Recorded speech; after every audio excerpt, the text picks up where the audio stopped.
स्वागत है आप सभी का DLS न्यूज पर एक बार फिर से। आइए दोस्तों बात करते हैं आज 20 अप्रैल 2020 मंडे सोमवार हो चुका और जानेंगे अपन इस वीडियो में आज के ताजा मुख्य समाचार और today breaking news, India news, headlines news के तमाम अपडेट्स को जो आम आदमी की जिंदगी से जुड़े और बहुत ही काम की और महत्वपूर्ण बड़ी खबरें हैं। आखिर दोस्तों किन लोगों के लिए सरकार ने एक नई स्कीम निकाली है जिसके तहत उनको 10-10 लाख रुपए मिलेंगे। इसके अलावा आज से ही देश में लॉकडाउन के दौरान कई चीजों में छूट मिलने जा रही है, उसको लेकर भी सरकार ने एक नई गाइडलाइन जारी की है, वो भी आपको बताएंगे। और साथ ही दोस्तों प्रधानमंत्री नरेंद्र मोदी जी की तरफ से देश में एक और बड़ा ऐलान और बड़ी घोषणा भी की गई है, वो भी आपको बताएंगे। जानेंगे दोस्तों अपन आज के इस वीडियो में तमाम महत्वपूर्ण और काम की बड़ी खबरों को विस्तार से, बिल्कुल ध्यान से बने रहेगा हमारे साथ और एकदम पूरा लास्ट तक जरूर देखिएगा। मैं आपका बिना वेस्ट किए सीधे ले चलता हूँ आपको पहले अपडेट में। तो देख पा रहे कि दोस्तों दुनिया भर में अभी तक इस वायरस के मामलों की संख्या में जान जाने वाले लोगों की संख्या 1,61,000 से पार पहुंच चुकी है। वहीं 23 लाख लोग इससे संक्रमित भी हो चुके हैं। अमेरिका के बाद दोस्तों ब्राजील में लॉकडाउन के विरोध में प्रदर्शन भी चल रहा है। और वहीं बात करें भारत में तो दोस्तों पिछले 24 घंटों के दौरान भारत में 1334 नए मामले देखे गए, 27 लोग अलविदा हो गए हैं। अच्छा, और इसके बाद दोस्तों अभी भारत में इस बीमारी से संक्रमित लोगों की कुल संख्या 16,116 से भी ऊपर पहुंच चुकी है। अब तक 519 लोग इस दुनिया से अलविदा भारत से कह चुके हैं। तो ये तो डेटा और आंकड़े अभी तक के लाइव अपडेट्स हैं। और फिलहाल अगली बड़ी खबर आप देख पा रहे कि दोस्तों सरकार का यू टर्न देखिए। लॉकडाउन अवधि के दौरान गैर जरूरी सामान नहीं बेच पाएंगी ई कॉमर्स कंपनियां। जी हाँ, दरअसल आपने देखा होगा हाल ही में कुछ दिनों से मीडिया में खूब सारी ऐसी खबरें चल रही थी दोस्तों की 20 तारीख से ऑनलाइन शॉपिंग वगैरह शुरू हो जाएगी, अमेजॉन, फ्लिपकार्ट, स्नैपडील वगैरह वगैरह, राइट। लेकिन सरकार ने इस फैसले को बदल दिया। जी हाँ, आप यकीन नहीं कर पाओगे लेकिन ये फैसला बदल चुका और अब दोस्तों लॉकडाउन में ई कॉमर्स कंपनियों की शुरुआत तो होने जा रही है, लेकिन इसमें शर्त ये रहेगी कि कंपनियां गैर जरूरी सामान नहीं बेच पाएंगी। MHA की तरफ से ये फैसला पलट दिया गया, यानी कि मिनिस्ट्री ऑफ होम अफेयर्स, गृह मंत्रालय की तरफ से इसको लेकर अधिसूचना भी जारी कर दी है। अब दोस्तों गैर जरूरी सामान जैसे कि मोबाइल, फ्रिज वगैरह इस तरह के सामान ई कॉमर्स कंपनियां नहीं बेच पाएगी। गृह मंत्रालय की तरफ से ये नया फरमान जारी हो चुका है 20 अप्रैल से दोस्तों, यानी कि आज से सरकार कई सारी चीजों में ढील भी देने जा रही है। इसको लेकर एक बड़ा अपडेट आप देख पा रहे कि लॉकडाउन पार्ट 2 में आज से पूरे देश में शुरू हो जाएंगे ये कामकाज।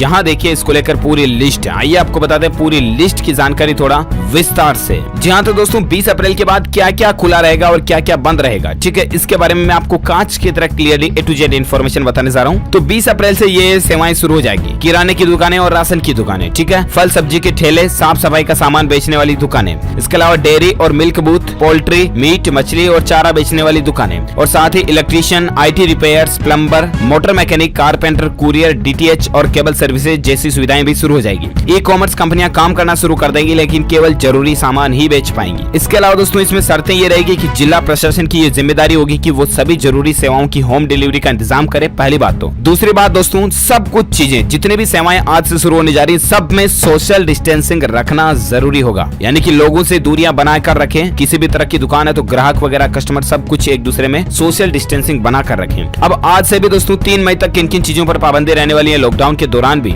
तो ट्रेन, मेट्रो, रेल, बसें उड़ाने वगैरह, auto rickshaw, cab services, cinema hall, mall, gym, bar, school, college, coaching institute, धार्मिक आयोजन स्थल, मंदिर, मस्जिद वगैरह वगैरह, ये अभी तक भी 3 मई तक भी बंद रहने वाले हैं, ठीक है। बाकी कुछ और इन्फॉर्मेशन यहाँ पर आप देख सकते हैं। रोजमर्रा की जरूरत से जुड़ी दुकानें शुरू हो ही जाएंगी। ई कॉमर्स कंपनियां कुछ सामान बेच पाएगी। इसके अलावा दोस्तों शहर से बाहर के उद्योग और ढाबे खुल जाएंगे। हाईवे पर ट्रकों के मूवमेंट को देखते हुए हाईवे के ढाबे, रेस्टोरेंट वगैरह खुल जाएंगे, लेकिन वहां पर भी स्टाफ को मास्क पहनना जरूरी होगा और सोशल डिस्टेंसिंग रखना जरूरी होगा। इसके अलावा कुछ काम धंधे जैसे कि गाँव में उद्योग, ईंट भट्टे, food processing industries, cold storage और वेयर हाउसेज सर्विसेज आज से खुल जाएंगी। इसके अलावा शहरी क्षेत्र के बाहर सड़क, सिंचाई, बिल्डिंग, अक्षय ऊर्जा और इस तरह की परियोजनाओं के कामकाज, कंस्ट्रक्शन, निर्माण भी शुरू हो जाएंगे। इसके अलावा दोस्तों चाय, कॉफी, रबर, काजू की प्रोसेसिंग, पैकेजिंग, मार्केटिंग और बिक्री 50% कामगारों के साथ शुरू हो सकेगी, यानी कि कंपनियां अपना पूरा स्टाफ नहीं बुला सकेगी, सिर्फ आधे लोग ही आ सकेंगे, लेकिन कामकाज जरूर शुरू हो जाएंगे। ध्यान रखिएगा, मैं फिर से आपको रिपीट कर रहा हूँ, सारी काम की चीजों में सोशल डिस्टेंसिंग बनाए रखना और मास्क लगाना जरूरी होगा। इसके अलावा देख सकते हैं 6 नंबर पर कि मैन्युफैक्चरिंग सेक्टर में कामकाज शुरू हो जाएगा। ड्रग, फार्मा और मेडिकल डिवाइसेस जैसी जरूरी सामान बनाने वाली मैन्युफैक्चरिंग यूनिट्स भी शुरू हो जाएगी। और भी इसकी ज्यादा जानकारी आप देख सकते हैं। बाकी 3 मई तक ये चीजें चालू रहने वाली हैं। डाकघर, डाक सेवाएं, bank, ATM, petrol pump, CNG, LPG station वगैरह वगैरह, तो ये कुछ इन्फॉर्मेशन है, ठीक है। इसके अलावा दोस्तों झारखंड सरकार भी 20 अप्रैल से सरकारी दफ्तर शुरू करने जा रही है। इसको लेकर सरकार ने कुछ आदेश भी जारी किए हैं, इसमें भी वो रूल्स, कानून, कायदे लागू रहेंगे। चलिए अब अपन बात करें अगले अपडेट में। तो देख पा रहे प्रधानमंत्री नरेंद्र मोदी जी बोले दोस्तों की देश में जो ये वायरस की लड़ाई है इसमें एकता और भाईचारे को प्रधानता दी जाए। दुनिया को नए बिजनेस मॉडल्स की तलाश है और ऐसे में हम सभी को मिलजुल करके इस चुनौती से लड़ना है, निपटना है। भाईचारा जरूरी है है, धर्म और जाति को इस बीमारी के दौरान हमें नहीं देखना। ठीक है, साथ ही अगला अपडेट आ रहा दोस्तों की देश में दवाओं की कमी नहीं होगी। केंद्र सरकार ने इसको लेकर एक बड़ा फैसला लिया। जी हाँ, आपको बता दें देश में इस वायरस के बढ़ते मामले और लगभग महीने से ज्यादा लॉकडाउन के बीच दवाओं की कमी की चिंता अब सरकार को सताने लगी है और इसीलिए सरकार ने दवाओं के पर्याप्त सप्लाई को ध्यान में रखते हुए एक बड़ा फैसला लिया। और दोस्तों सरकार ने ऐसी दवाओं की सशर्त आयात की अनुमति दे दी है जिनके एक्सपायर होने में 60% से भी कम समय बचा।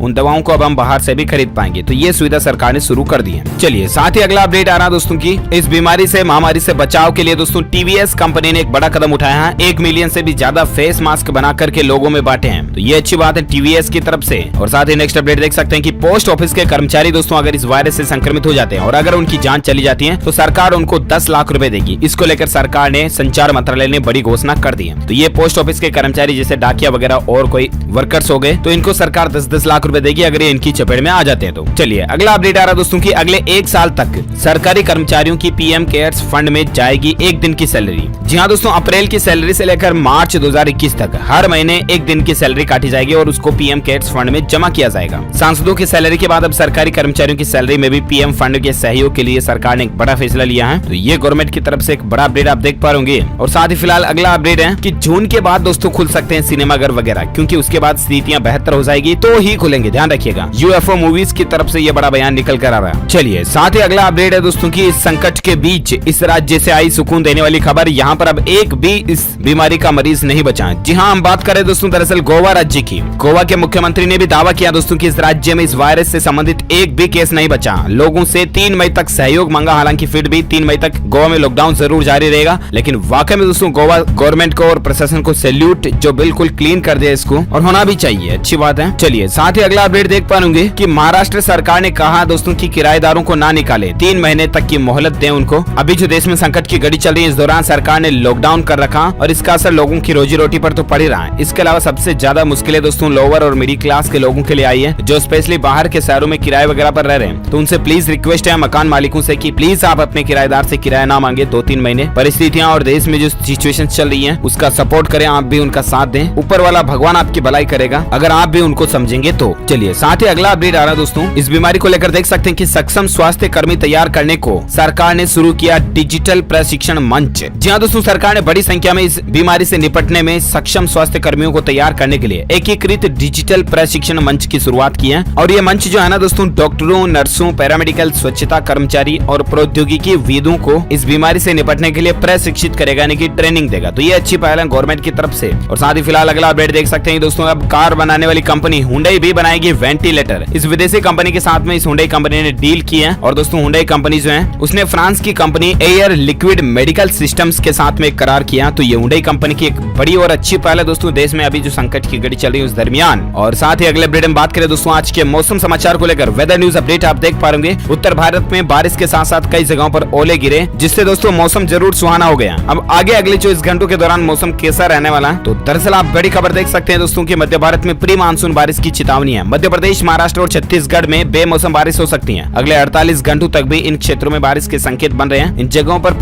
पिछले 24 घंटों में भी बारिश हो चुकी है, लेकिन अगले आने वाले 48 घंटों में भी बारिश हो सकती है। किन किन जगहों पर, ठीक है, तो आपको बताते हैं। तो दोस्तों अगले 24 घंटों के दौरान संपूर्ण भारत के मौसम पूर्वानुमान की अगर बात करें तो उत्तर भारत के पहाड़ी राज्यों जैसे कि जम्मू कश्मीर, लद्दाख और हिमाचल प्रदेश, उत्तराखंड में तो है ही बारिश होने के आसार। इसके अलावा दक्षिण पूर्वी मध्य प्रदेश, छत्तीसगढ़, तेलंगाना और उड़ीसा में भी कुछ जगहों पर तेज गर्जना के साथ हल्की से मध्यम बारिश की संभावना है। साथ ही पंजाब, हरियाणा, राजस्थान, दिल्ली और पश्चिम उत्तर प्रदेश के कुछ हिस्सों में धूल भरी आंधी के साथ साथ छिटपुट बारिश भी हो सकती है। साथ ही दोस्तों पश्चिम बंगाल, आंध्र प्रदेश, केरल, आंतरिक कर्नाटक, तमिलनाडु, दक्षिण मध्य महाराष्ट्र में भी कुछ जगहों पर हल्के फुल्के छींटे गिर सकते हैं। तो ये दोस्तों आज के मौसम समाचार रहे। और बात करें अगले अपडेट की तो देख पा रहे कि आज से सभी स्कूलों में ऑनलाइन पढ़ाई शुरू होने जा रही है। सुबह 8 बजे से लेकर 2 बजे तक क्लासेस चलेगी। बात कर रहे हैं हम दोस्तों उत्तर प्रदेश सरकार की तरफ से एक बड़ा फैसला लिया गया, जहां लॉकडाउन चल रहा है और देश की अर्थव्यवस्था को शिक्षा के क्षेत्र में बढ़ावा देने के लिए यूपी प्रशासन की तरफ से अच्छा बदलाव किया जा रहा। 20 अप्रैल से कई जगहों पर दोस्तों ऑनलाइन क्लासेस शुरू होने जा रही है, जहां पर 8 से 2 तक क्लासेस चलेगी और पहली से लेकर 12वीं तक के स्टूडेंट्स पढ़ाई कर पाएंगे। इसको लेकर दोस्तों कई प्रशासन ने, जिला शिक्षा अधिकारियों ने व्हाट्सएप ग्रुप वगैरह भी बनाए। कई सारे यूट्यूब पर ऑनलाइन प्लेटफॉर्म के जरिए भी पढ़ाई कर रहे हैं। इसके अलावा एनसीईआरटी की बुक्स, ई बुक्स वगैरह भी आप ऑनलाइन डाउनलोड करके घर पर ही अपनी पढ़ाई वगैरह कर सकते हैं। तो ये कुछ चीजें हैं। और साथ ही अगला अपडेट देख पा रहे दोस्तों इस बीमारी की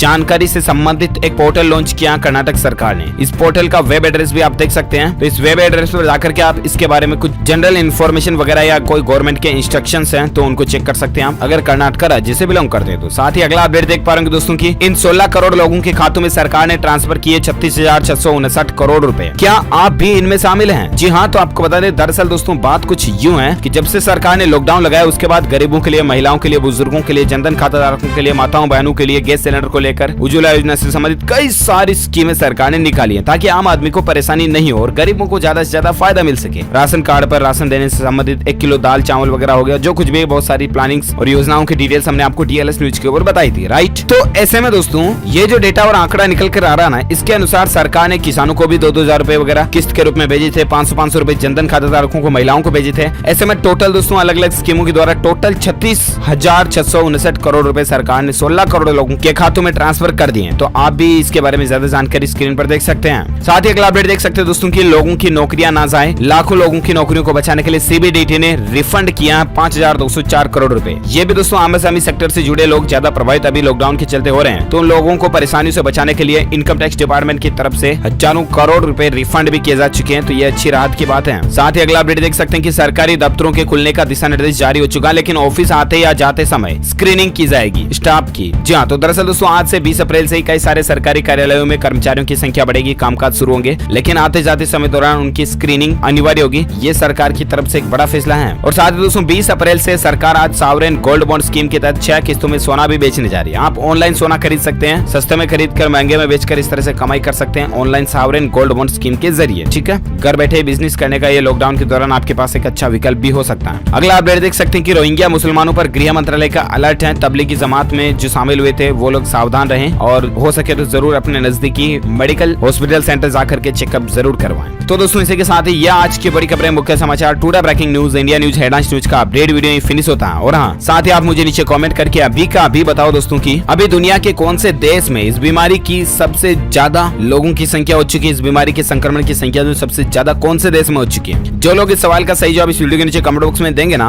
वो रैंडमली पिक किए जाएंगे हमारी डीएलएस न्यूज टीम की तरफ से और आप जीत सकते हैं दोस्तों एक शानदार सरप्राइज गिफ्ट जो कि गिव अवे के रूप में आप तक पहुंचा दिया जाएगा। और इसी कड़ी में दोस्तों ये आज की बड़ी खबरें खत्म होती हैं। अगर आपको ये वीडियो अच्छा लगा तो दिल से इसे लाइक कीजिए, दबा के लाइक करना और शेयर भी करना अपने दोस्तों के साथ। फेसबुक और WhatsApp, TikTok, Instagram, Twitter, Instagram जो कुछ भी चलाते हो सब पर शेयर कर दो, बिना सोचे समझे। व्हाट्सएप ग्रुप में तो करना ही है। इसके अलावा अगर आप डीएलएस न्यूज पर पहली बार आए हैं ना, तो चैनल को सब्सक्राइब करके बेल आइकन भी जरूर दबा दीजिएगा ताकि आपको रोजाना के ताजा अपडेट्स तुरंत मिलते रहेंगे। Thank you, take care, good bye, जय हिंद, जय भारत, वंदे मातरम।